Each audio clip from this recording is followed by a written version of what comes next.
Photographers, like all artists, choose their medium because it allows them the most fully truthful expression of their vision. Other ways are relatively imprecise and incomplete.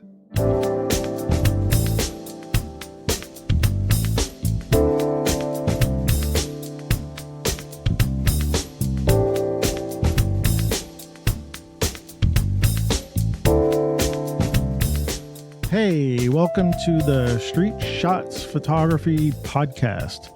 This is Antonio. And this is Ward. And this is episode 209er for middle of June 2024. Coming into JFKU's runway 35 I know. left. I always wanted to be a air traffic controller.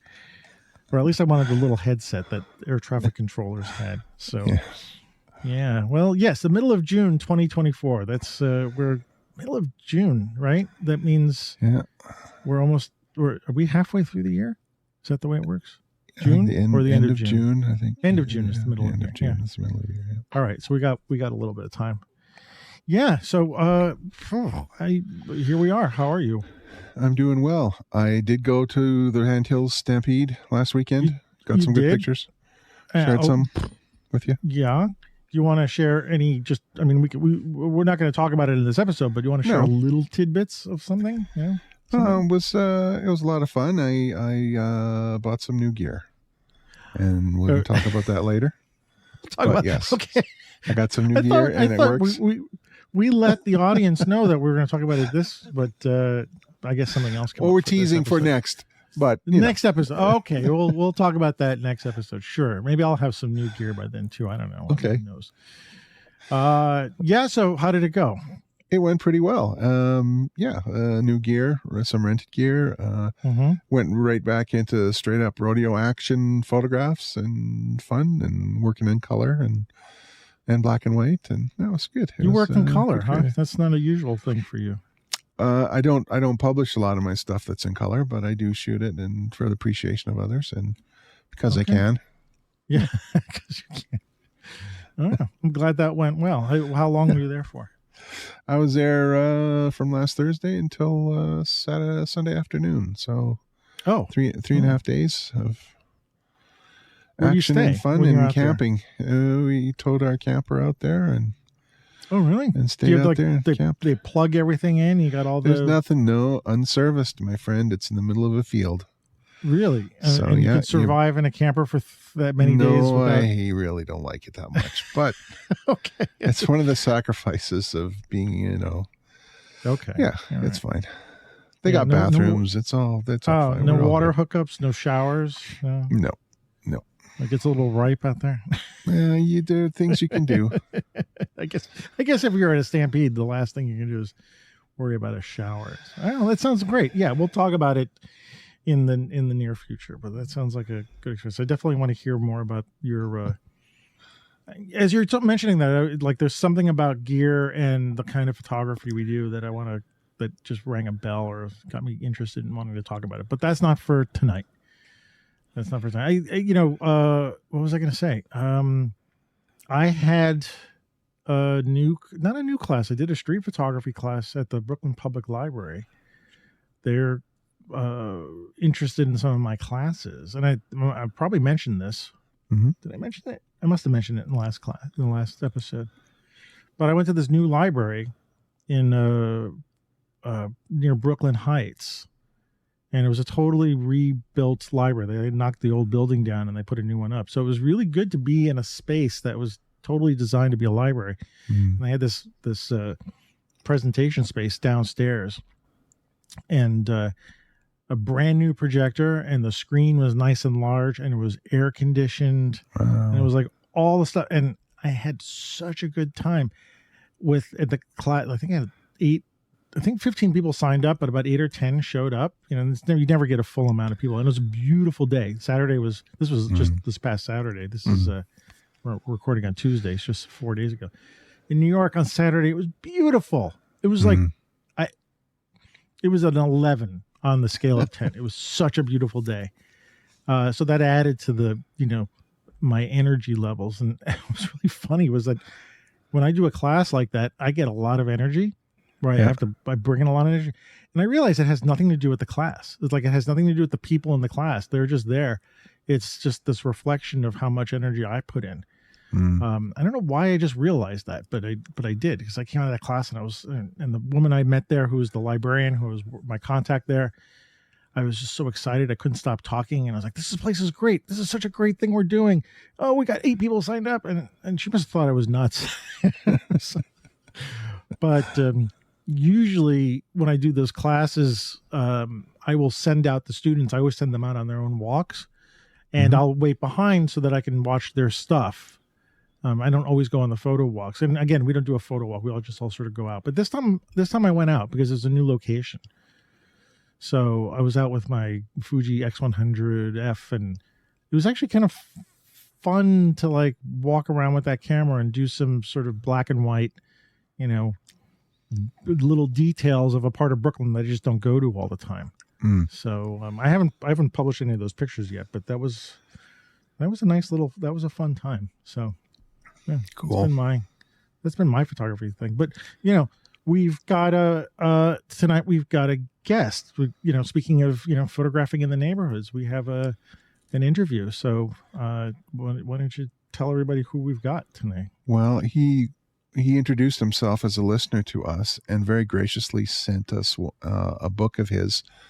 The name I don't have in front of me, but his name is Jeffrey Saldinger, and he lives in Astoria in Queens, and it was a joy and privilege to talk to him.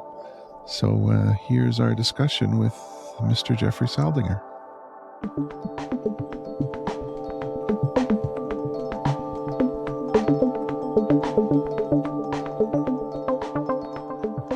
Jeffrey, thank you for joining us tonight. I'm very glad to be with you. Thank you for inviting me. Yeah, this was extra special because how did we met you in the sense that you just reached out to us and sent us your book, right? Is that? Yes, I had been listening for some time, and I thought it would be a good idea to offer you the book. What a great book! What a great gift! Yeah. We're going to talk to you about the book, but I want to talk about you first, and then we'll get into the book. You had mentioned, sure. You had mentioned, certainly in your book you were talking about this, but you just mentioned offline that you were a painter. So I want to get how did you get into photography? And I'm going to build up to the book, right? So let's go back. That's a good. Yeah. So where did this all start for you? Yeah. The best place would be to say that I learned the fundamentals of photography and did a little bit of darkroom work in the early 70s. Had occasion to buy a couple of Pentaxes and some lenses and worked with those for a while. And did that through the 70s pretty much. But little by little, my interest in painting took over. I had been in business, and when I saw the exhibition at the Guggenheim Museum of Giorgio Morandi in the early 80s, made me finally decide to put more of my energy into my creative life and less into what I was doing. What was it about the show that pulled you in like that? Well, for one thing, the works were very small relative to other painting sizes. And they were just simple objects, bottles, bowls, boxes, vases. He had a selection of, I think it was counted, scores of them in his collection. Joel Meyerowitz has taken photographs in his studio of some of them. They were very small. They were exquisitely painted.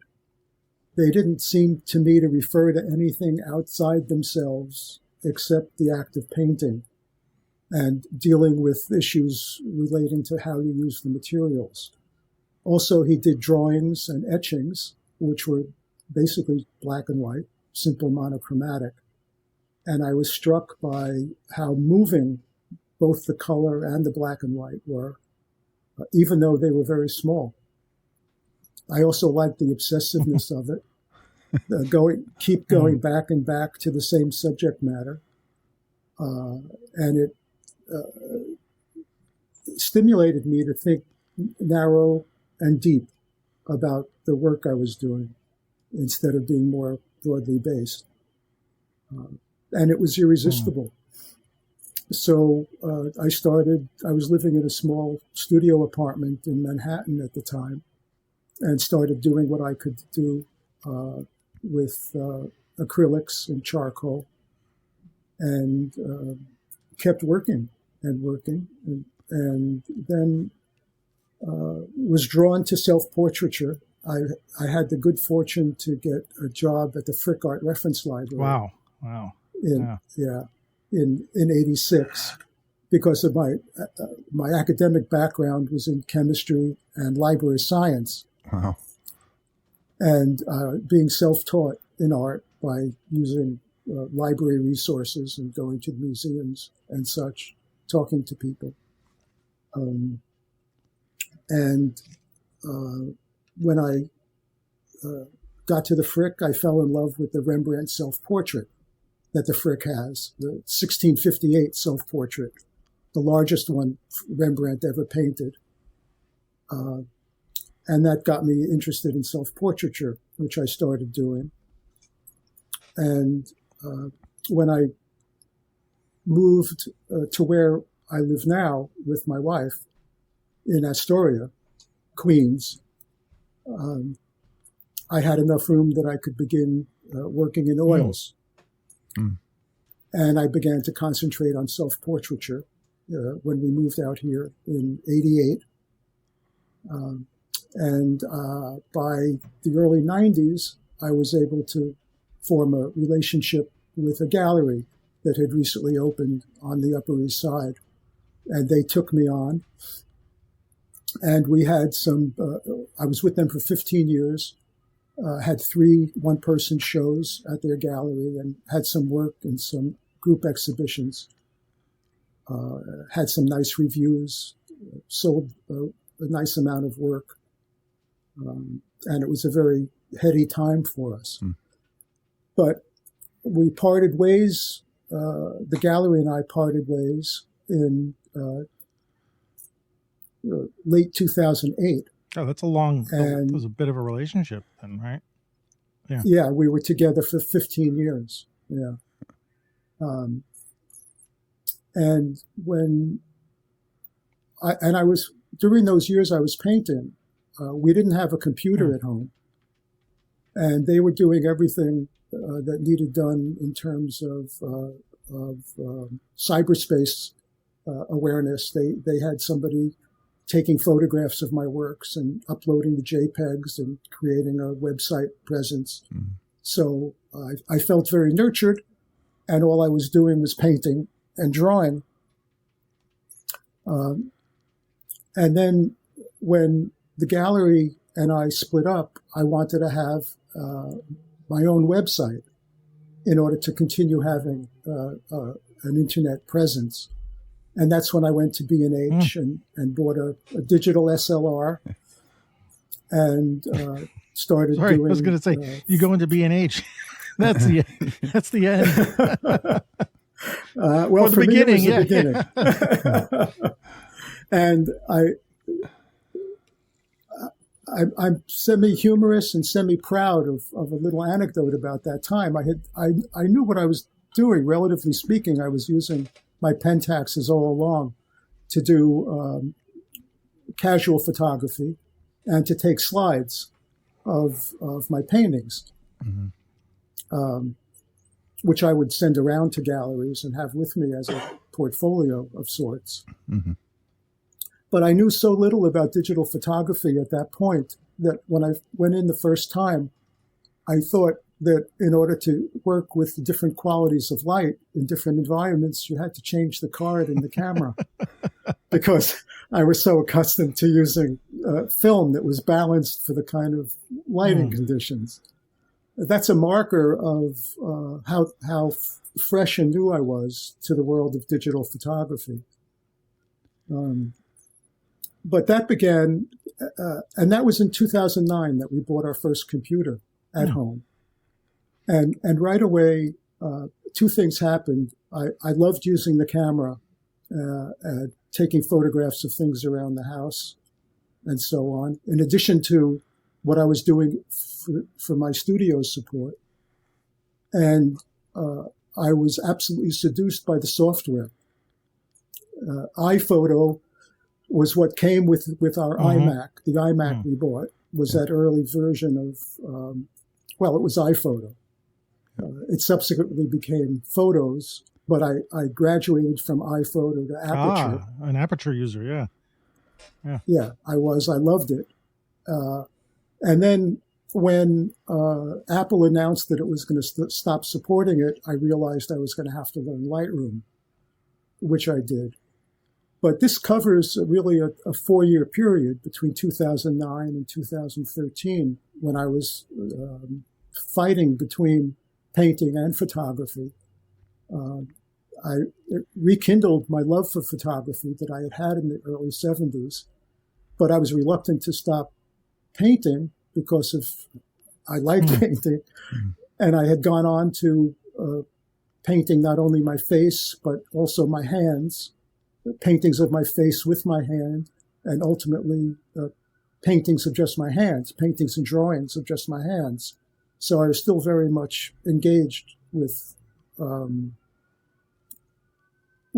painting, but photography kept, I don't know if I want to say gnawing at me, but I was also very, very seduced by the act of photography. I was out in the street taking photographs. I loved the software. I felt very at home. And then in the second week of October, I was listening to the radio one day, and the director of the Saul Leiter documentary, which was named In No Great Hurry, the director, his name was Leach, I don't remember his first name now, was on the Leonard Lopate show. And that was the mark. I don't think I painted after that. Really? I was seduced by the Leiter story and his engagement with painting as well as photography. And I saw that film In No Great Hurry. It was in the theaters that weekend.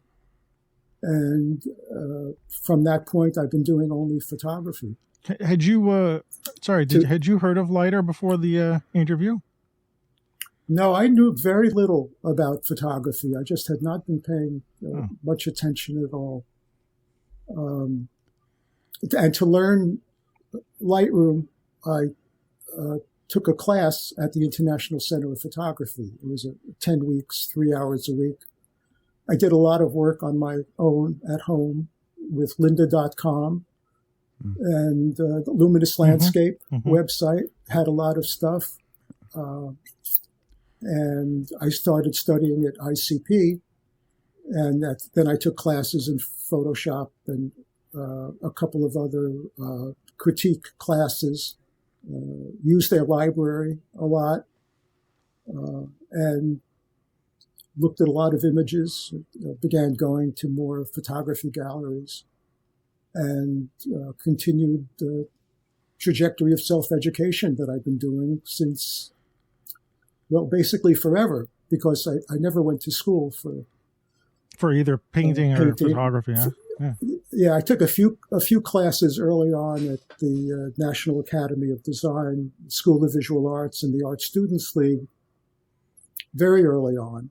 I think in the late 70s, maybe in the early 80s. But I preferred the engagement that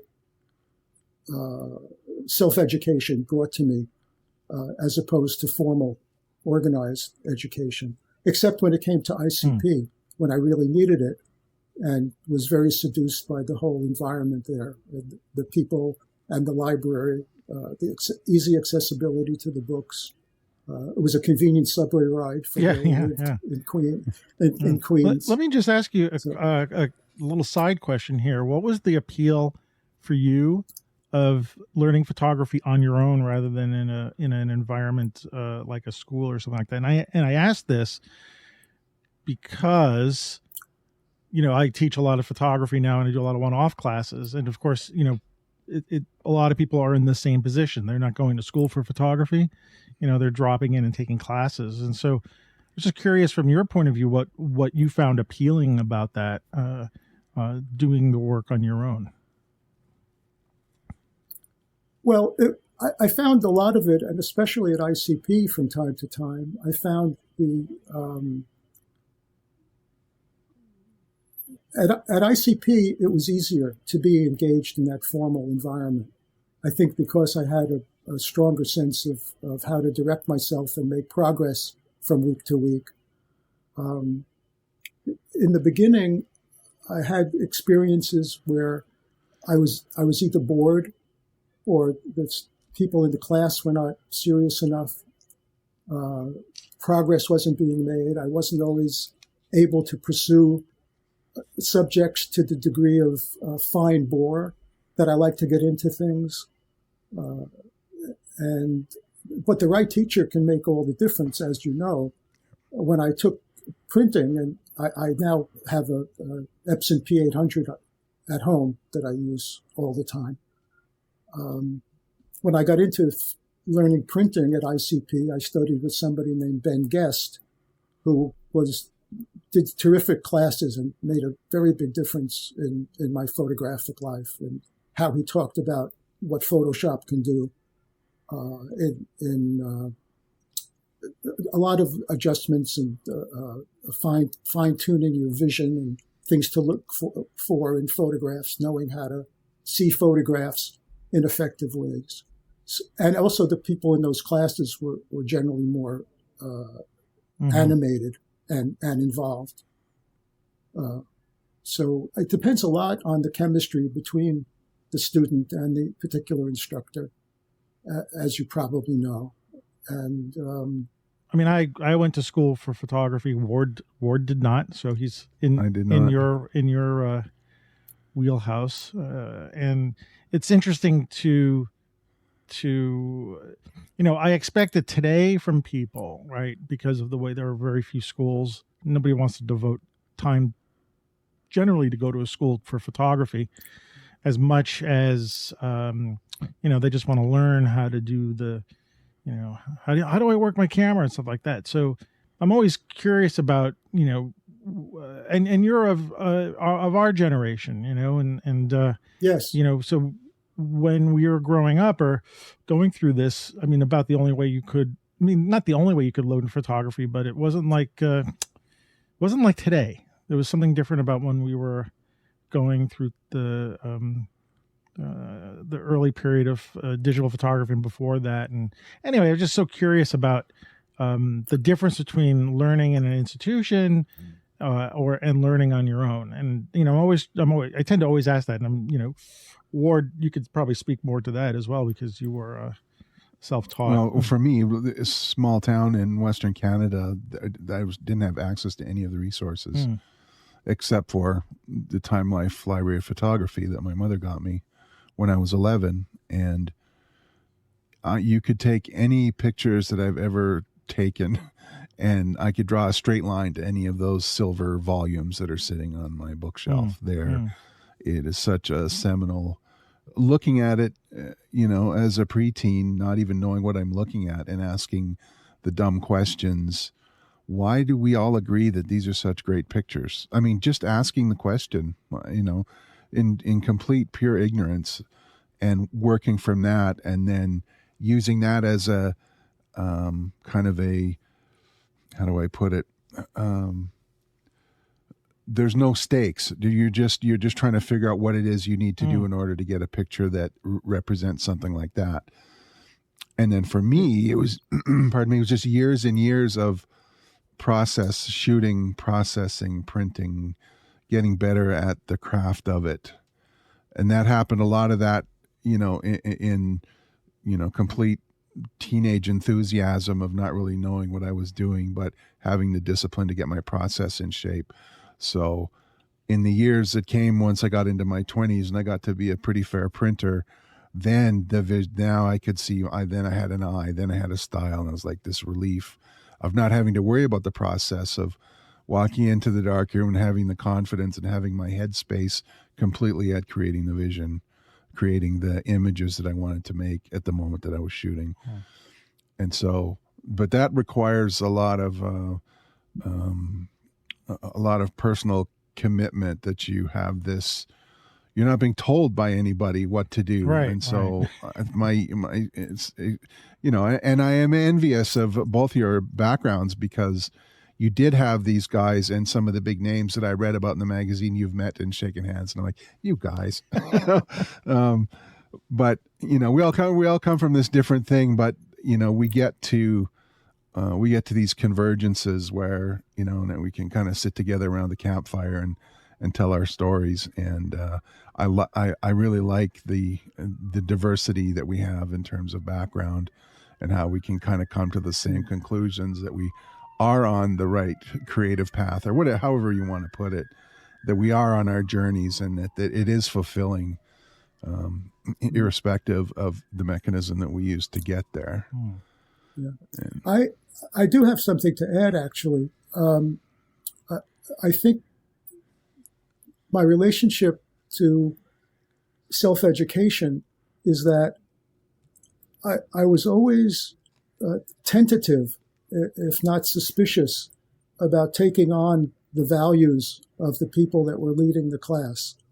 That's a very personal position to take, that I enjoyed the process of finding out what my values were, aesthetically, certainly, by looking at a lot of work and trying to understand what attributes those works had that made me respond to them. I did it for countless hours in looking at paintings. And I did some of that as well by looking at a lot of photographs in books. And in critique classes occasionally, I would be dismayed that people didn't appreciate the photographs I had taken, when I knew they were good photographs. And I couldn't relax completely into accepting what the leaders of the critiques were saying about my photographs. It happened a few times, especially when people were talking about digital versus analog prints, the way film captures light and the way a sensor captures light, and how that manifests itself in what a final image looks like when you make a print. And that whole dialogue between analog and digital, it troubled me, because I was committed to doing digital. And I felt there was something in my way of thinking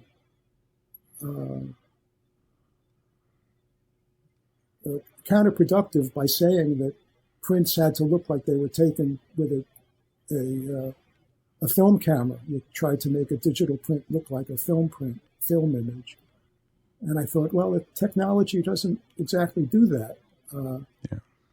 Unless you use a lot of presets, which you can do now, especially with straight out of the camera presets that are available. I was always intrigued by the software and the way the software could make images look slightly different. I mean, I like it when my images look like something that might have been taken in the 40s or 50s.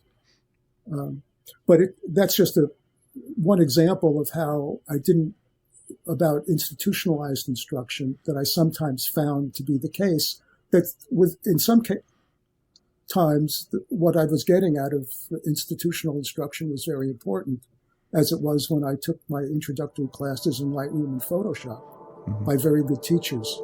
I felt that I learned a lot from and got good guidance.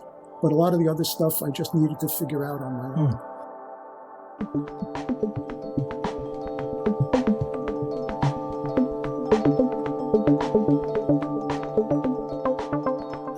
I want to geek out for just a second, if I may.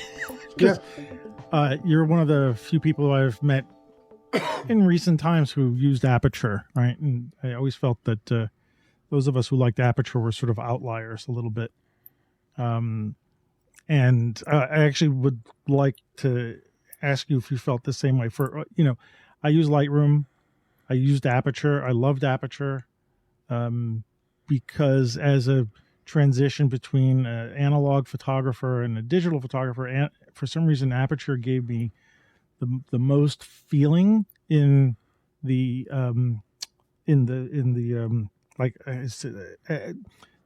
feeling that I was working with photography rather than I was working with files. And that you were just talking about that sort of tension between analog photography and digital, and we were going through that. And to me, something like a program like Aperture, or even in the future, if another program like that comes out, it's important to have some sort of connection to, in this case, the analog past with photography. And Aperture really, really, really worked for me like that. It really felt like I wasn't working with files, and I wasn't working with a database, that I was working with pictures and a light table and like all the stuff that I used to do with slides. And I'm just wondering if you had any kind of similar experience, or maybe not, because you didn't grow up in photography. You sort of self-taught yourself. But I was wondering if you had any kind of experience like that with that. My experience was not the same as yours. I think because I stopped using Aperture pretty much around the time I started studying at ICP in early 2014. And I feel like I've learned so much more about how photographs can be made to look, and my own, what the kinds of photographs I want to take, and how to make them look with the software. I don't think I felt that same degree of familiarity with what software could do, or how I wanted to make images look back by the time I stopped using Aperture. I did appreciate the elegance of it, and I still missed some of the ways you could search for metadata in Aperture that I think you still can't search in Lightroom. And I love that what was it called, Antonio? That heads up, you could take a whole, you didn't have the fixed locations of the panels. Oh, yeah, right. You can move things around, You could move things around. That's kind of what I liked. I like that freedom and stuff, It was very elegant and flexible user interface. Yeah. I was so bummed out when Apple pulled the plug on it, and I was so angry at them. But anyway, I just wanted to geek out there for a second, because you're the first person I know who's used Aperture, and I don't know if go ahead. I was going to say don't come across that many people who've worked that way, and you, just to go back to a little bit about your movement into the software and how important that is to your creation of your pictures, right? Like it's almost as equal, it sounds like, as the actual photography itself. That there's this energy that you're putting into and I really don't want to say post-production, because it really, to me that's the wrong phrase, even though that's all we have. I like to say, like, to me it's all part of the same thing. It's all part of the image creation. So it's not a post-production, it's still the making of the image. So tell us a little bit more about your engagement with the tool, in terms of your creativity. That's a big question. Well, take little bits of it. Just take a little bit of it. Yeah. I will say this. In the images that I've feel are finished, that I've printed, almost everything that's on my website is something that I've printed. And I think I could probably count on the fingers of two hands how many were just raw files that I exported from Lightroom and uploaded. I put almost everything into Photoshop eventually, for one reason or another, and do a lot of work. It's something about masks that I took to. It's something about blending modes that I took to. it's something about smart objects that I've taken to. There's a inner, I don't know, something going on inside me that makes me drawn to what Photoshop can do. I feel more at home using Photoshop. No, I probably feel equally at home doing what I can do in Lightroom, and I do a lot of work with smart collections and a ton of things with keywording in Lightroom. But I have done some images and I do a lot of cropping as well. I usually crop in Lightroom, but I think I have one image that I think I made 17 different Photoshop documents out of as I go through different stages of thinking of how it can be developed. Sometimes I do compositing in a very subtle way if I have to. I recently did one of a subway interior where I really liked what the image looked like, but it didn't seem visually balanced to me. So I was able to composite in something in the lower right-hand corner that gave a better visual structure, I felt, to it. So I can do compositing. And it's almost like a different language. I enjoy using the brushes more, changing the shapes of the brushes. Did that cover what that you covers were after? the technical part, and I get it, but I also want to sort of dive into what draws you to it. Like, what is the draw to continue to working on your image? And part of me is thinking that I'm going to be passing this episode along to people in my classes. I'm going to say, listen to this, and I want them to, learn about, again, this post-production thing. I always tell my students, like, the photograph isn't necessarily done when you take, after you take the picture, it's not necessarily done. And, to find your visual voice and to try to pull them into that. And sometimes I see the glazed eyes, like, I don't want to do that. And I just want to learn how to use my camera. I was like, no, sometimes there are ways to go further. And so, like, I just want to know what the draw is for you. Like, what is to take an image further? What is what pulls you into it? I think one of the things I learned in my painting years was that I would take a painting, this old thing about when is a painting finished. Yeah. And I think you can say the same thing as when is your work on a photograph finished. Assuming you're predisposed to work on the photograph, a lot of people are very happy straight out of the camera, and that's fine if that's what they want to do. Photography is a big tent, and it can fit a lot of people into it who work in different ways. I don't feel at all fundamentalist about any of this. But you keep going back to images day by day or week by week, and depending on one's own predispositions and one's store of visual information from experience of looking at a lot of photographs or paintings over the years, one can develop an intuition about what it might be possible to do with a painting or a photograph. The feeling was when I could make a photo and a painting or a photograph is when I felt I could make it different, but I couldn't make it better.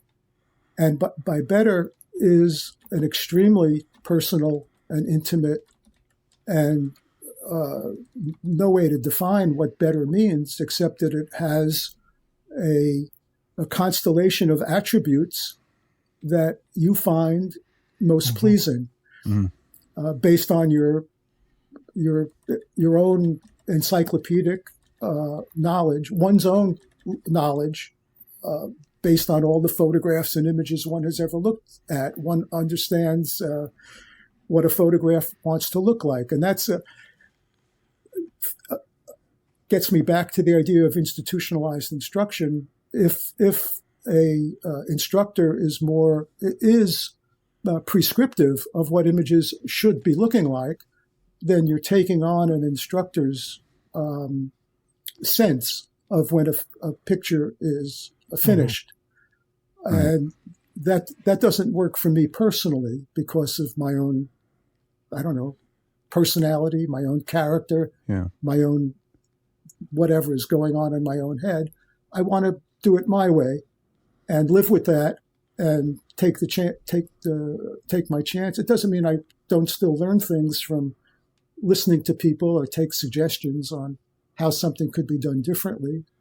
My wife is a painter and printmaker as well, and she has a wonderful eye, and I'm very fortunate that she's a very good judge of ways to make images different and usually better. And we have some helpful conversations about that as well. So I think that's what it's about, is what standard are you working to? And to be honest with yourself about whether you have it in you to pursue images more deeply and work with the software that you feel comfortable working with to explore what it can bring to the other images, to the images you work on.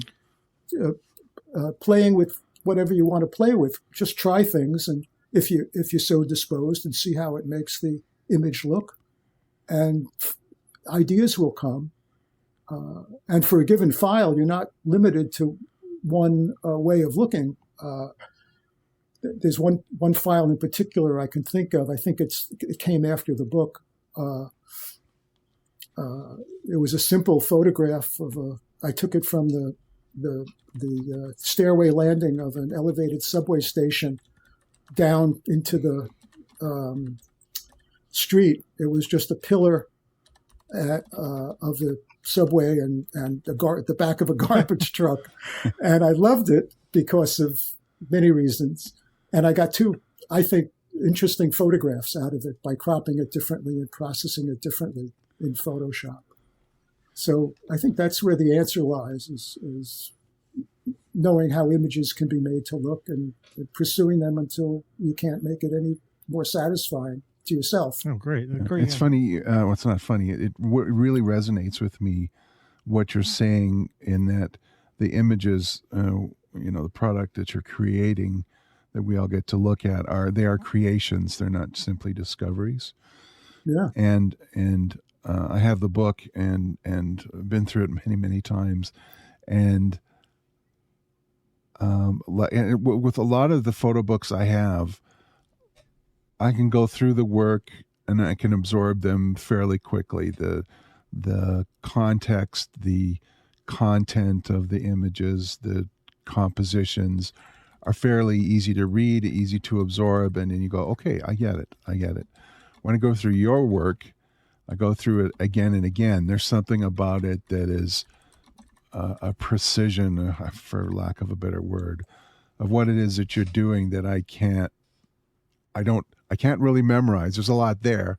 And so I go through it again and kind of read. My discovery is going through what your work is.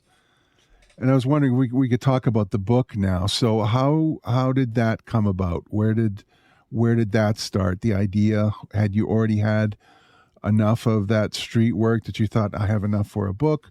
Or did you go chasing after it once you decided, I'm going to create a book?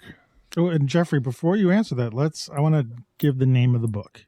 So, of course. I want to make sure we're Unassuming Places in New York City's Manhattan and Astoria. Photographs by Jeffrey Saldinger. Did I say that right? Yeah, Saldinger. Thank you. Sorry. Yeah, that's good. Yeah. So I just want to make sure we get the name of the book, and I've got it in front of me too. So, yeah. Thank you. But anyway, go ahead.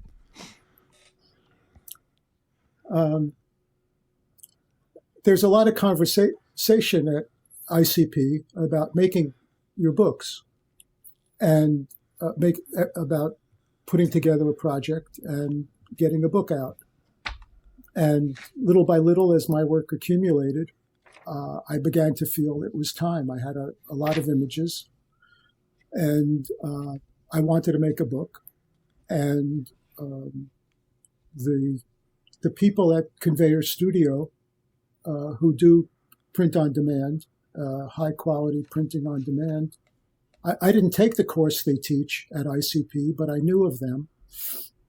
And I didn't approach them until I had put everything together that I wanted to make.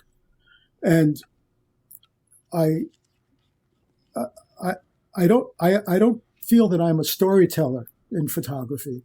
I think I inherit that to a certain extent from my decades of painting and drawing, where each work is autonomous and stands by itself,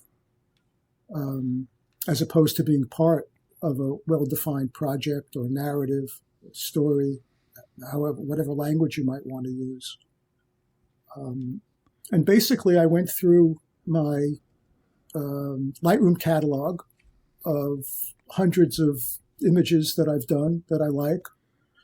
And I printed out, and I had read about what Robert Frank went through in making The Americans.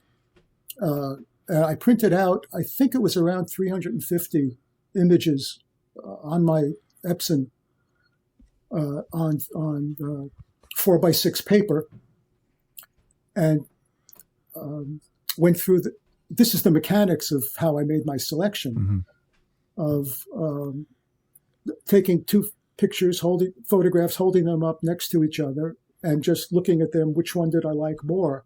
And the ones I liked, I put on one pile, and the ones I didn't like, I put on the other pile. And then I would pick up photographs 3 and 4, do the same thing, and 5 and 6, do the same thing. And pretty soon I had a pile of each of the winners of that competition, if you want to call it that, and each of the losers. And then I went through each pile and saw whether I did some iterations of that and went through the losers, which I needed to have in the winners pile. And I wound up having the final number, which is 72. 37, well, never mind that. 37, I think, with people and 35 without, or the other way around. I don't remember which it is now.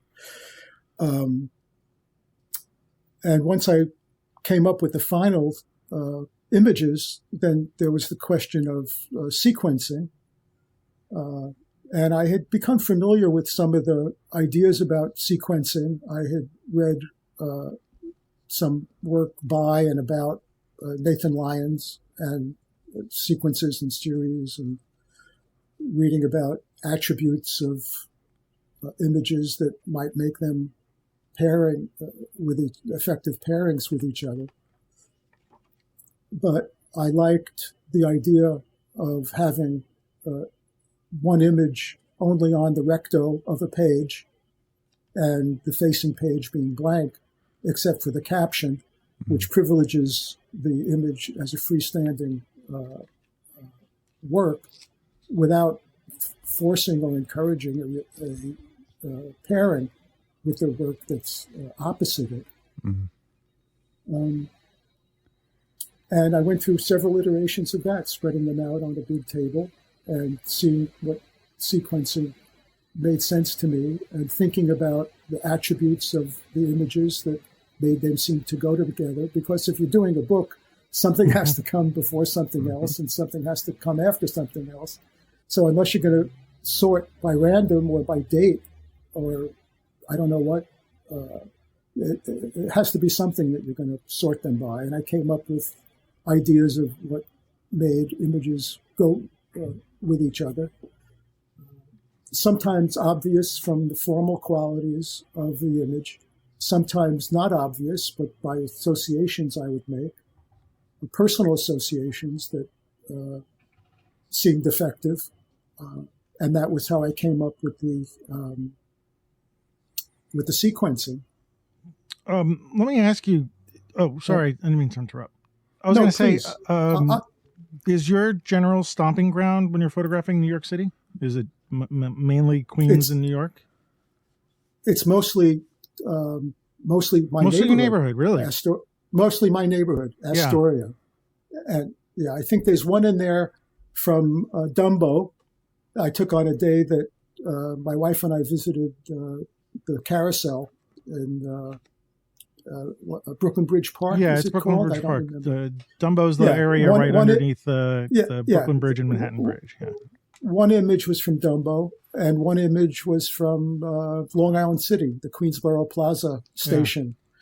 The rest are all from Astoria or Manhattan, including the Upper East Side, Midtown. I think there were a couple from downtown in the financial district, but that's pretty much Sorry, it. I'm going to interrupt again. Or just please. You and I, it'd be great if we did a joint talk about photographing your neighborhoods, because that's what I did. I don't know if you heard. I don't know if I mentioned it in the show. I probably did, but I had a couple of. I had the photo show at the cafe in my neighborhood, and I did 2 artist talks where I was using my photographs as a, sort of an introduction to people to talk to them about photographing and recording their own neighborhood.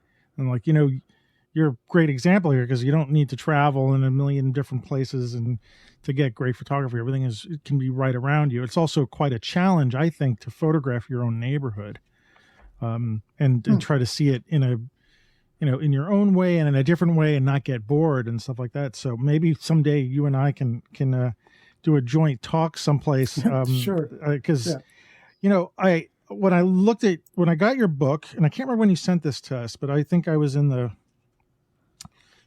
in the middle of doing my version of like my neighborhood pictures, the walking around that I've talked about, the 11218 and my zines and stuff like that. And so I think I was in the middle of it. And actually there was one picture, let's see if I can find it. There was a shot that, it's this one that you have of a curb, and there's a puddle in it, and it's reflecting a walk sign in it. Which one is this picture? I'm going to show it to you so that you can see it. I'm sorry, it's not in focus, but it's that picture. Yeah. And there was a couple of things about that image that, first of all, as a New Yorker, it resonated with me because it's the kind of thing that you see all the time, puddles in the curb and reflections. And after I saw this, it sent me in a different trajectory while I was walking around my neighborhood. I wasn't really thinking about, in other words, I was like sort of walking in your shoes a little bit, like starting to where could I find reflections? Where could I find this kind of thing? Which is so reminiscent of my experience in New York for some weird reason. I don't know why. It's just, you grow up in New York and you notice things, the garbage cans and the fire hydrants and the puddles of water that reflect, And so anyway, I wanted to make sure I pointed that out to you because it really did send me in a different way. But that idea that I could really resonate with the pictures, because it's the kind of area that I grew up in. It's the kind of vision that I saw, and so I appreciated that. This is more of an appreciation right now than anything. Thank you, Tony. But we did want to talk about some of like your styles. Like as I go through this, there's a lot of as Ward, you were saying, you've viewed this book numerous times, right? Yeah, and I want to say too, you had mentioned before, Jeffrey, about lighter. Now I see some lighter influence definitely in this kind of reflections passing through indirect light, direct light, contemplation, reflection. But it's not. It's definitely not lighter. It's you. And thank you. Yeah. And what is it that I wanted to say?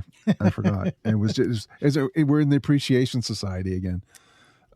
Just the way you fill the frame, like you say, you're not a storyteller, and I get that from page to page. We could argue that, but the images themselves, there is a story there. There's a reflection. It's sort of like you, and that's what I think. What I was trying to say when I spoke before was, I'm called upon as a viewer to pour myself into the image, and what does it mean to me? And what Antonio had just said, how he went back and kind of changed his idea of what he was going to do based on images that he saw of yours, definitely reflects that. and it's, it's kind of like a gift that keeps on giving. Thank you. And that's what you'd look for in a photo book and in images, for sure. That's very touching, Ward. Thank you. Go ahead. Sorry. I'd like to respond to that. I don't intend. I think it's honest to say that I don't intend to tell a story, but I am aware of, or a particular story, but I am aware, especially the images that have people, that there's always the potential for someone who looks at images a certain way to see a story or infer. And I've had many discussions with people over the years about what I intended in making a painting or a photograph. That what a maker intends is not the same as what the viewer receives. That the viewer, this is really a trite thing to say, but it's suited, or a cliche. The viewer brings so much of his own experience and predispositions to understanding images in a certain way that it's never really my intention to tell a story. I mean, maybe to evoke an emotional state by the nature of a person, nature of a photograph that has a person in it. But in addition to all of that, it's very gratifying when people respond the way you have, because it suggests the ability of a photograph to move different people in different ways, which is, for me as the maker, a very gratifying experience, which I always appreciate. In regards to this, let me ask you this. So how do you feel about the idea that once if photograph of yours is out in the world, it actually no longer solely belongs to you, but also to the audience or the viewers and their interpretations? How do you feel about that idea overall? I love it. I don't,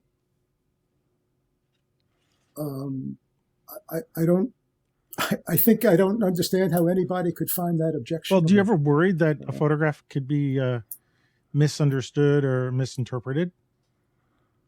Like, does it ever occur to you now? And I guess you see all the interpretations as valid, however. I do. I do. Well, I don't. It would have to be pretty extreme and I don't know, vulgar, or. Although on the other hand, a gallerist once told me, "Don't worry, Jeffrey, ink is ink." I mean, if people respond and say things about the work, at least somebody cares, which is better than not caring, having it ignored. That's true. Yeah. I don't think about that when I'm making my work.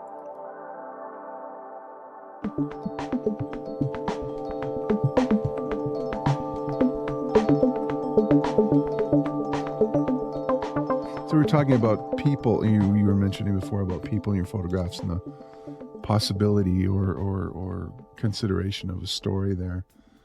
Do you separate those images? Like you had said, there was 35 of pictures with people and 37 without, whatever the numbers were. Yeah. Is that important to you? Like the fact that there are people in the image, and if so, what is it that moves you or makes those sorts of images different, and how you might treat them differently? Yeah, that's a good question, Ward. It really gets to something important for me in my work. The pictures I take that have people, and when I say have people, I mean where there's a fairly, it may be an ambiguous emotional reading that's possible, but there is a strong emotional presence, showing a face and showing some emotion, or a gesture with the body, something along those lines. I think of those as belonging to the classical tradition of street photography. one definition of which is everyday people going about their business, usually anonymously, which is a convenient definition for me. So in that sense, I think of half the images in this book belonging to the genre, if you want to call it that, of street photography, because they have people. And I use the word peopled, LED at the end. It's a photograph that has people in it. I also often use, for convenience, and I've had discussions about whether this is a useful word or not that I'm about to say, but I think it's a good category for discussion purposes, is to call the other images unpeopled, because they don't have people in them. And those two bodies of work, the peopled and the unpeopled, aspire to different kinds of visual attributes. If there's a strong emotion in a photograph, it can always benefit from a good formal structure, formal qualities. But a lot of the weight of making the image interesting can be borne by the presence of a person. When it comes to photographs that don't have people, I think there has to be a different kind of interest brought about by the way the formal elements of the photograph are organized and presented in the photograph. And that's where you get into all of the elements of design, shape, line, texture, ideas about visual activity, different degrees of visual activity, density of visual activity in different parts of the photograph, whether things are in focus or out of focus. And there's a overall effect of all of these different formal attributes working together in a very magical way that's very hard to articulate. But when you see a picture that's unpeopled, that has that quality of structure and visual variety, especially when it's made out of everyday objects that you might just as easily walk by, then I think something artistically important has been accomplished in doing that, by making it interesting without having people in it. And that, to me, in a way, gets right back to what Morandi was doing in the way he was painting his simple objects, because the objects themselves are of virtually no interest, except the way he painted them.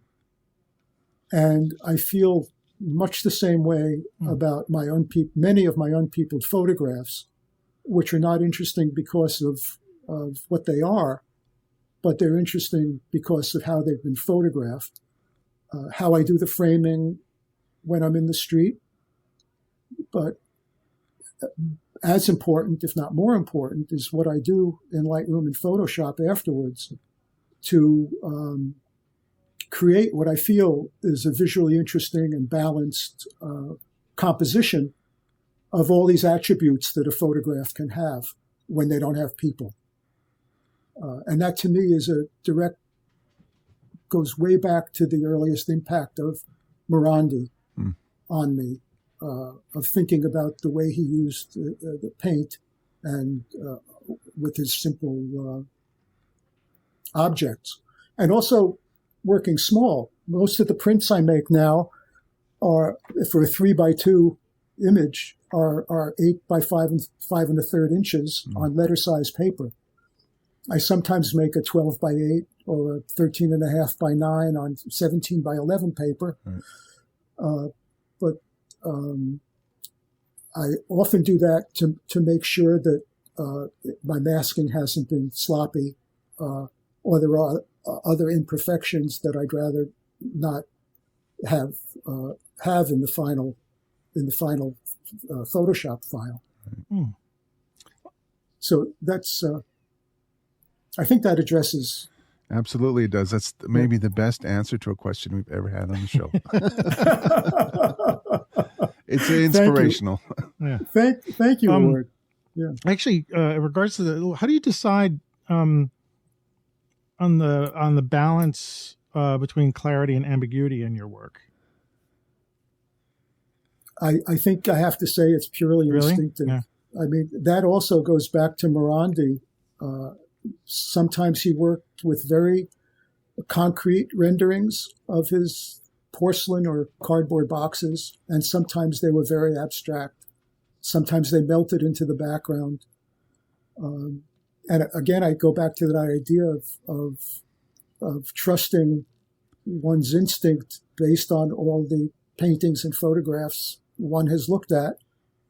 You have an idea in your head of what kinds of attributes work when they are combined in an image, and that's where it comes from. It's not. I can describe it to a viewer. I can say this is. It's like music. If you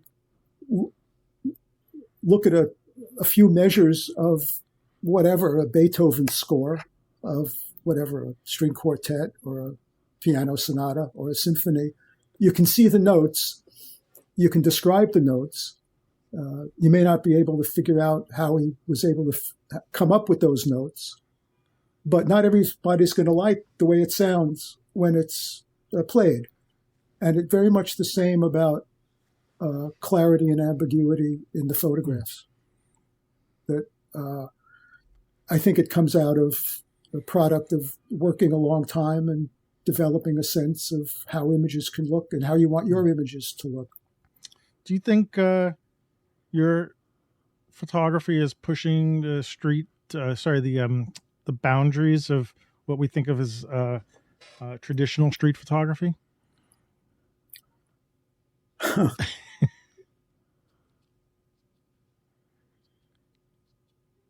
Well, I know something about street photography, but I don't have any feeling at all for what the current boundaries of street photography are thought to be. I think that's the best answer I can give you. I don't think about. I certainly don't. I don't feel I've mastered enough of any of the knowledge of the street photography corpus of work to be able to find a little chink where I could pass through and create something different. The things I do are just taking my own sentiments and sensibilities, the knowledge of what I can do with my software, and walking around in the street, finding unpeopled motifs that affect me in the moment and capturing them as I can and coming home and working on it. Since you sent the book to me, I've brought it occasionally to my street photography classes that I teach at Brick and actually now at the library.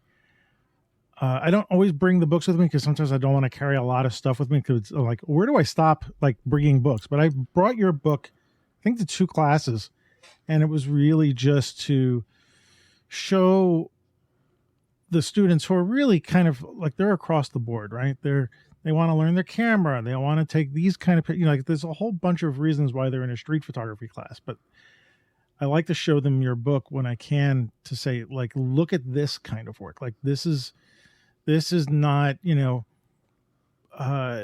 what you might think of, especially for, someone who's just getting involved with street photography. Like, this is what you might think street photography is, but it is. And it's great to see somebody pick up your book and like really go through it and look at it. And so my goal is to use your book occasionally as, a way to get them to not think traditionally. Right. That's kind of why I was sort of asking you that question. Is like, I really, even when I look through it myself, because it's funny because when I start looking at my pictures and I realize, I say traditional street photography, but it's like I've seen it before kind of thing. But, when I picked up your book and I was able to resonate with like that one picture of the reflection and say, oh, right, I got to stop. I got to be able to see things also in other ways. And so, it's very, go ahead. Yeah. It's not easy. I know it's, I didn't set out to do this. It happened to me. I didn't go looking for it. In fact, I started out thinking that I was most drawn to street photography in the traditional sense. But as time went by, I took. There's one image. I don't think it's in the book. I think I took it after the book was done. That got me thinking about some of the ideas that I've been talking about, and said, "Wow, I really like that." But it's a very simple image of breaking up the space. It doesn't have people. It breaks up the space a certain way. It has different textures, and I said, "There's something in here for me." It was a very distinct moment, and I thought, "Well, I'm going to." But on the other hand, I was going to say, I'll finish the sentence. I'm just going to keep doing these, but I don't like limiting myself either, and I still take a lot of photographs that are, I feel, fall more into the tradition of well, there's still a lot of unpeopled photographs, but they have different attributes that, to my eye, make them seem different from most of what I'm doing now, because I don't want to be, I don't want to limit myself to what I take. I mean, as far as what I might publish or what people might be most drawn to, that's, it's nice to have your work appreciated, but I don't want to limit myself in that way. Back, and I can't, because I don't. No. I want to hear you. I can't limit myself, because I can't. Days go by now when I go for my familiar circuit here in Astoria. It's about 3.5 miles long, up 30th Avenue, across 29th Street, and back in one of a couple of different ways. But it's almost always 30th Avenue up to 29th Street. There are times when I don't take my camera out of my bag, because I don't see anything that looks new to me. That didn't happen years and years and years ago. So I'm a little more selective now when I take photographs, because I want to find something that looks different to me. I'm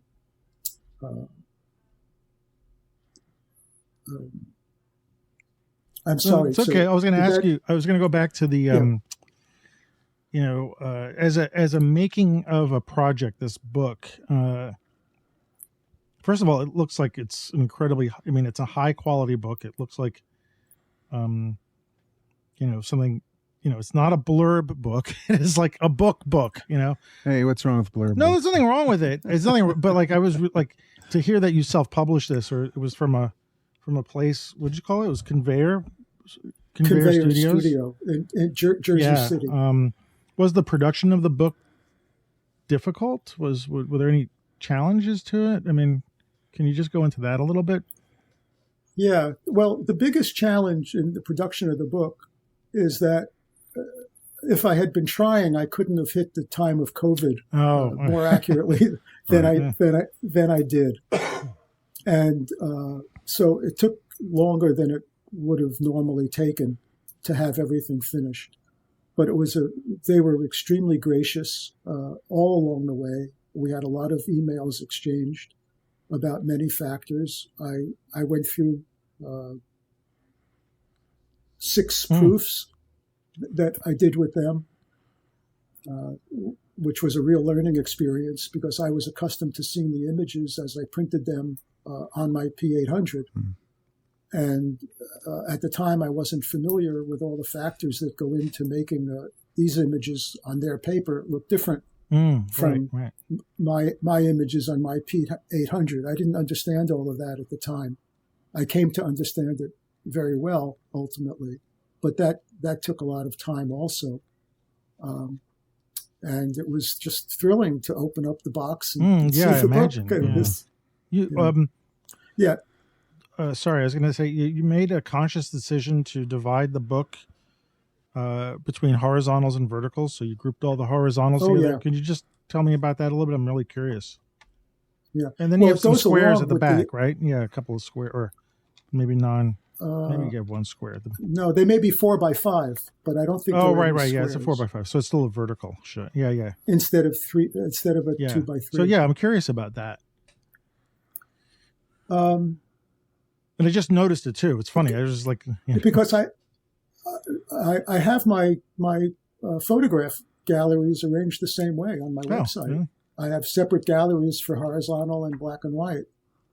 And this is a manifestation of my own, I don't know if quirk is the optimum word, but it's my own quirk about, and it goes along with the design of the book, which I'll get to in a minute. But I like the idea of flipping the images and not, I don't want to feel jarred by a change in orientation or aspect ratio. I want to absorb the images one by one. It is with as few distractions as possible. And therefore it makes sense to me to organize them the way I did, with the verticals in one sequence and the horizontals in another. It's because I'm also, as I'm thinking about this, it's almost two different ways of seeing what you're seeing. It's I get it that you're saying it's a quirk, but horizontals and verticals tell their own kind of stories in a way. It's just in general. So it's almost like there's two chapters or two parts or two books in one, Yeah. I can see that. And so I'm just noticing this because when I picked up the book, you I really clearly haven't gone through the book enough. Well, yeah, no, I haven't. More practice. I've got it in front of me.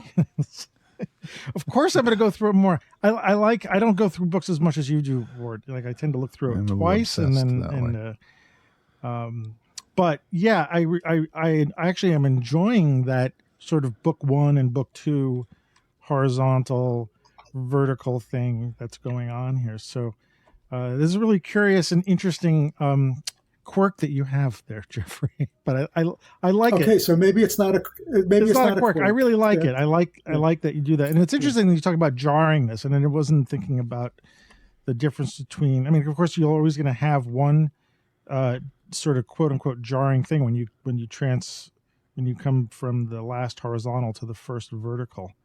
Yeah, and actually it's interesting because in those two pictures, you have very similar elements in them.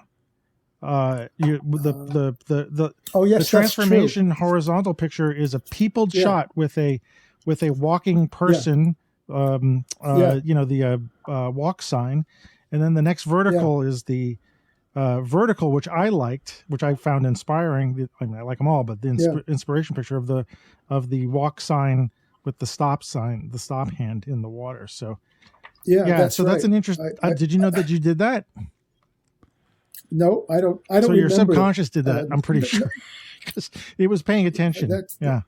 I mean, if you rotate that horizontal picture to the vertical, which way? Oh, with the hand on top, with the walk sign on the bottom. They would probably match up in some way. Anyway, that's interesting. Interesting. And also the light, the in the distance of the horizontal, the street light in the middle distance is the rest of what isn't showing at the top of the vertical. That's exactly right. It's a continuation of it. Yeah. Yeah. Oh man, that's so much fun when I finally find things like this. Yeah. I wanted to say also something about the size of the book. Yeah.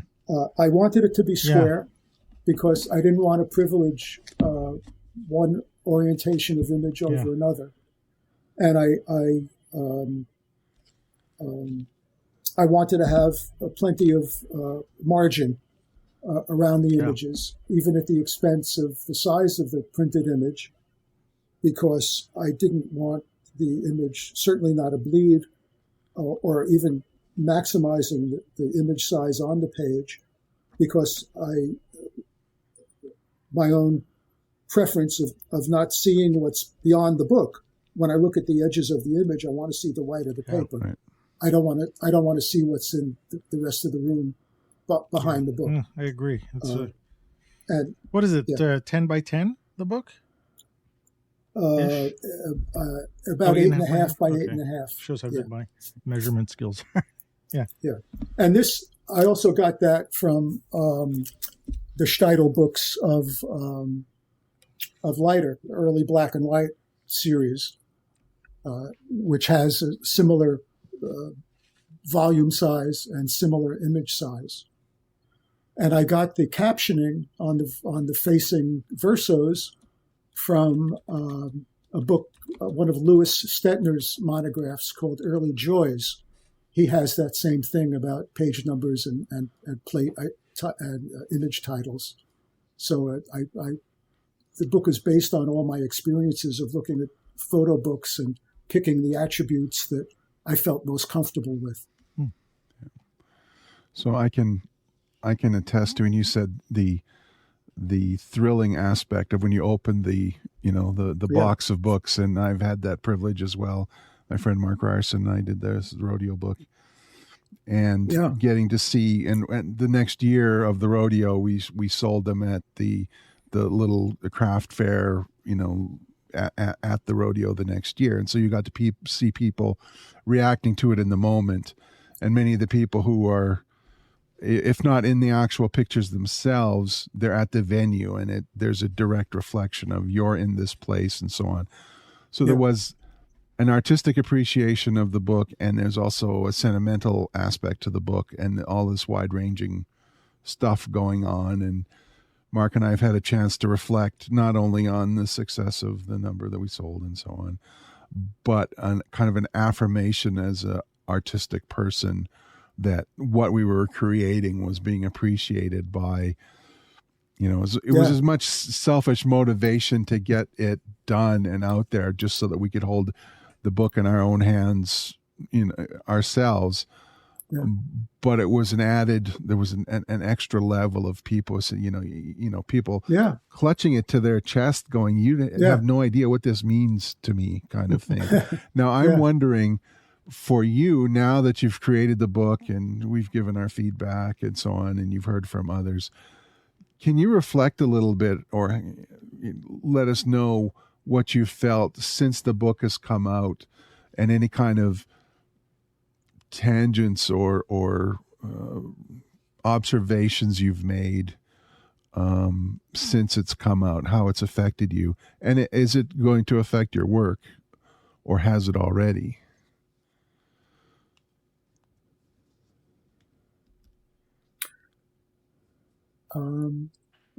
Well, one thing that comes to mind immediately is that I don't think I'm taking as many pictures of people as I did in the years that led up to this book. I've become more interested in those unpeopled compositions than I was then, and I think that's one factor. Like many other people who have published books, feel there are images that I wish I had put in and some I wish I had left out. Yeah. But that's just part of making a book. It's one of the things about books. That's the good thing is that it's there forever, and the bad thing is that it's there forever. So you just live with that. What were the other factors, Ward? I don't mean to pass it off in a feedback that way. you received from buyers and so on, collectors. Yeah. The feedback was very gratifying in many cases. I got a lot of feedback from friends that have the book. And I was especially moved by, some of them were quite long. And I was very moved by the variety of things people saw and felt in the book. Mm-hmm. And I felt for a long time that that's a sign of work that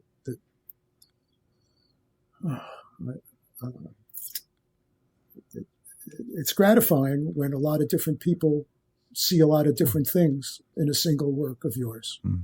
It means it's packed with attributes. I keep going back to that word. It sounds like a scientific word, but it suits the purposes. It has a lot of attributes and a lot of ways that it can mean different things to different people. And I don't think it gets much better than that in making work. Is there going to be a follow-up to this somehow? Do you think? Well, it's not impossible. I keep thinking about it and what might be in it, and the amount of time and effort it takes to do it. It could happen. I like publishing in this format. There are other ways, as you know, of publishing. Yeah, it's a nice. And I know that's a lot of work, but it's a nice. It's a nice piece to have. But it gets a lot. It gets a lot of things out to a lot of people, and your way of doing it gets a lot of things out to a lot of people. So that's something to think about. Yeah. Well, you said. Go ahead. No, I'm sorry. Finish up. Yeah, you said something earlier about. I don't remember the exact words now, Antonio, but about other people saying things about your work that I find offensive or incorrect or misleading. Remember? Yeah, it was context about whether or not people misinterpret. Yeah. Yeah. One of the instructors at ICP made a very good case for writing about your work, just to make sure your voice is out there, explaining among whatever other voices might come to exist about your work, yours will be out there. But every time I've tried to write about my work, I find it completely inadequate to what I'm trying to do, in part because, and I did this around New Year's for a couple of months. I spent a lot of time writing about my work. And every time I came up with something, I looked at my Lightroom catalog at the images that have meant the most to me over the years. And I thought, many of which are in the book, or 72 of which are in the book. And I said, does what I'm writing apply to these images? And I thought, no, the images are too varied. Mm-hmm. They have too many attributes. Yeah. It's too hard for me to contextualize them. I can write about my process. I can write about my cameras. I can write about Photoshop. I could reproduce an image and talk about the formal qualities it possesses, but that's like applying, I don't know, hashtags on Instagram. Okay, it has texture, it has volume, it has shallow space, it has deep space, it has without getting into more problematic ideas about meaning or emotion, it's very hard for me to write about my work. So I don't know that the work is what it is, and if it attracts a lot of voices who want to speak about it, so much the better. I can do it in person pretty well, I think, depending on the context of conversations. But writing about it is a gift that many people have, and I think some of my gifts lie in a different direction when it comes to writing about my story of my trajectory of my work and other related matters. And sort of as a kind of a last question, I would say, but what kind of advice would you give anybody who's looking to do something perhaps similar to you? So perhaps self-taught, go to school, do a project, create a book. Maybe you could just sum that up a little bit so that we could direct it to somebody who might be new listening to this and who may want to follow, a similar trajectory. Yeah. Well, look at a lot of great work. Go to museums, go to galleries, go to books. Try to listen to your own head and listen to other people's voices only when they pass through certain gateways that are in your own heart and mind. just because somebody expresses something in a forceful or knowledgeable way, even if it's accurate, it may not be ideal for you. I think you have to find your own voice.